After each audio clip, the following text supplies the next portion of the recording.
जम्मू कश्मीर सरकार की रडार पर अभी भी 100 से ज़्यादा मुलाजमीन हैं। सरकार में बैठे लोग इस बात की तस्दीक करते हैं।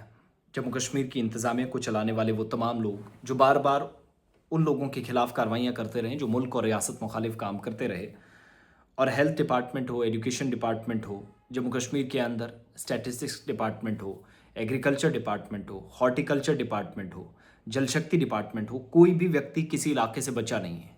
बावसूख ज़राए से हमें इस बात की मालूमात हुई, और जो पिछले दिनों मैंने कहा था कि 125 मुलाजमीन रडार पर हैं, ओवर 115, टोटल 120-21 की जो लिस्ट थी जिसमें हमें पता चला था, उसमें से 3 तो कल हटा दिए गए, और वो भी कैजुअल लेबरर्स पर।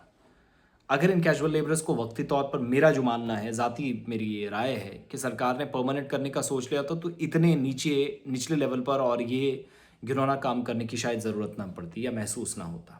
बहरहाल ये उनकी किस्मत में था। 3 लोग सरकार ने टर्मिनेट कर दिए, नौकरी से बरतरफ कर दिए, और 100 से ज़्यादा मुलाजमीन अब भी रडार पर है। मैं आपको बता रहा हूँ जिन लोगों की फरागत की गई, जिन लोगों को टर्मिनेशन लेटर्स मिले, अनंतनाग का एक और 2 किश्तवाड़ में यानी चिनाब वैली के 2 लोग हैं, और ये कार्रवाई हुई है जिन लोगों के खिलाफ, उसमें लेफ्टिनेंट गवर्नर इंतज़ामिया ने कार्रवाई की।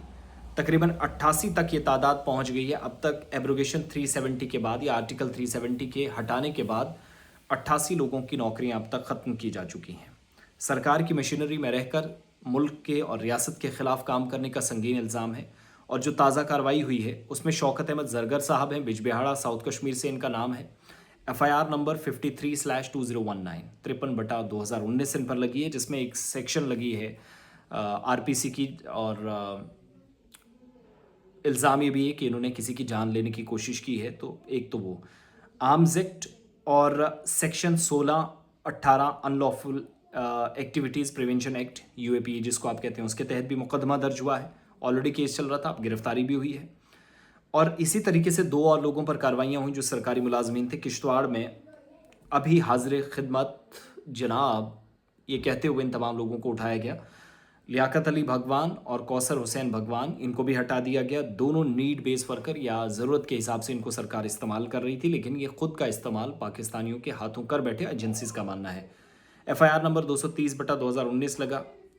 इल्ज़ामात बड़े संगीन थे। UAPA के तहत, unlawful prevention of activities act के तहत, और सेक्शन 13, 18, 19, 38 और 39 इन पर पहले से इन्वोक की गई है। और तो इन लोगों ने मुल्क के ख़िलाफ़ काम किया है, रियासत और मुल्क के ख़िलाफ़ सिस्टम का हिस्सा बनकर इनने कार्रवाई की है, इल्ज़ामात हैं। तो लेफ्टिनेंट गवर्नर जो कार्रवाइयाँ करते आए हैं, आर्टिकल 311 आई थिंक, हाँ 311, जिसके तहत LG या प्रेसिडेंट एम्पावर होता है कि वो मुलाजमीन को बगैर किसी तहकीकात के हटा भी दे, और तहकीकात तो वैसे भी चल रही थी। 100 से ज़्यादा और एम्प्लॉयज़ हैं। आर्टिकल 311 सबसेक्शन 2C, जिसके तहत बहुत सारे लोगों को भी हटाया जाएगा डिपार्टमेंट्स के अंदर। आइडेंटिफिकेशन मुलाजमीन की हो चुकी है, लेकिन शवाहिद क्या पूरे हैं या नहीं, यह अथॉरिटीज़ इस वक्त देख रही हैं। बहुत जल्द आप उन लोगों के भी टर्मिनेशन लेटर देखेंगे, और ये तादाद शायद 200 के पार जाए, जो 88 पर इस वक्त जा पहुंची है।